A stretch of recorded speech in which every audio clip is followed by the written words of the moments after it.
the vow of abstinence. Each of the two have monthly sacrifices, the regular performance of which is enjoined on the Brahmanical householder for a period of 30 years from the time of his performance of the ceremony of Adhana, or setting up of a fire of his own according to some authorities even for the rest of his life usually occupies the greater part of 2 consecutive days.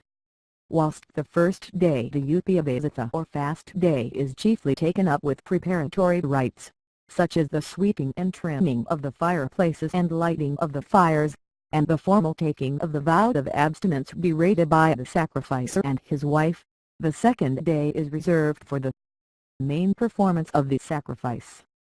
As to the exact days of the month appointed for these ceremonies, there is some difference of opinion among native authorities, some of them deciding in favor of the last 2 days of each half of the lunar month, whilst the generality of ritualistic writers consider the first day of the half-month for the 1st and 16th day of the month respectively to be the proper time for the main performance.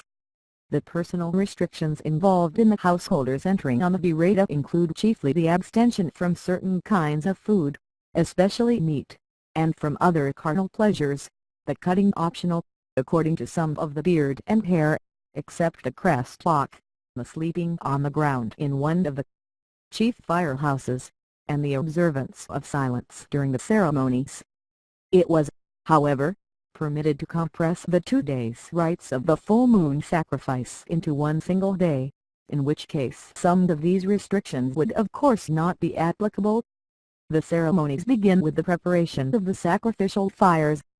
First, the 5-fold lustration successively of the Havanya and Dakshinagni fireplaces, to render them fit for receiving the fire from the Gardhapatiya or householder's fire.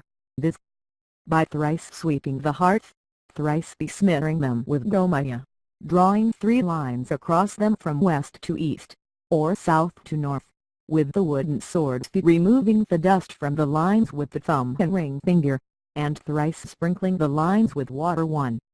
Then the Adharyu performs the Agni Udarana, or twice taking out of the fire from the Gardhapatiya, and putting it successively on the forepart of the Havanya and Dakshinagni hearth.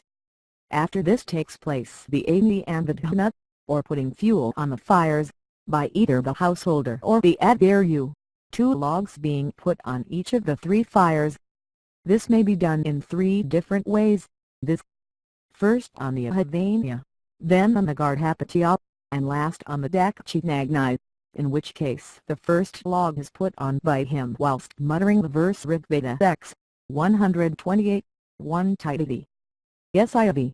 7, 14, 1 Let there be luster, O Agni, that my invocations. And see, the second log silently.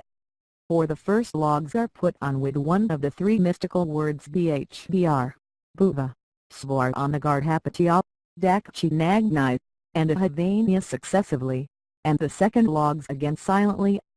For both logs may be put on silently, the order of fires being in that case the one in which they originate, viz.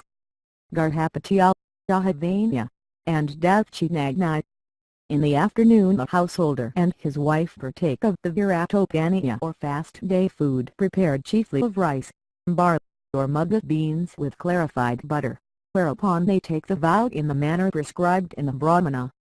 In the evening, immediately after sunset, and on the following morning just before sunrise, the householder has, as usual, to perform the Agnihotra, a burnt offering of fresh milk, which has to be made by him twice daily, with certain exceptions, from the Agnihotra to the end of his life.